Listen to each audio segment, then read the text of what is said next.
I was stationed at Brooklyn Naval Hospital, and I had just received orders that I could have a leave, which we hadn't been able to have.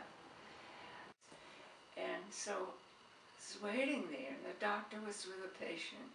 Then all of a sudden, everybody was all crazy because they were saying that about Pearl Harbor. And so we were shocked. About a year after I was graduated from high school, I had joined the WWII, and so then I was away from home. Mm-hmm. And just wherever I was stationed. Oh, let's see, I was probably 18. Well, of course, the newspapers had a huge thing, Pearl Harbor bombed the Japanese. And it would take up the whole page, and then they would have some information inside and maybe interview some of the sailors and get their report about what happened. We were very patriotic in those days, so there wasn't any question about whether you were going to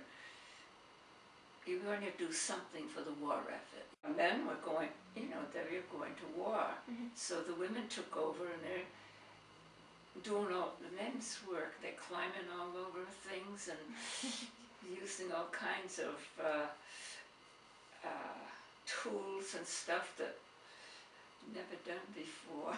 Well, of course, they had posters around, and I just, for my own self, I just thought, well, I guess I'll just go up to Boston and have an interview and see. And so, just signed up. Then I had to go back home and wait for them to call me. But a lot of the women that probably couldn't afford to go to college, and they worked and did what they called war work. It was patriotism in those days, mm-hmm. Yeah. But that's the way people felt, like they needed to do something. I remember the end of the Japanese War, and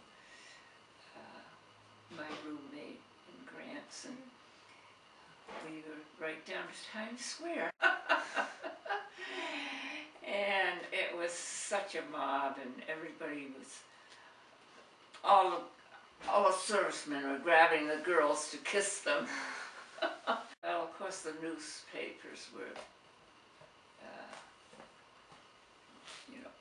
full page, and in the city, the newspaper boys would be out on the street with the papers, and they would be yelling it.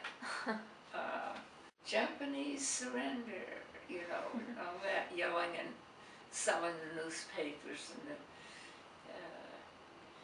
so it's very exciting.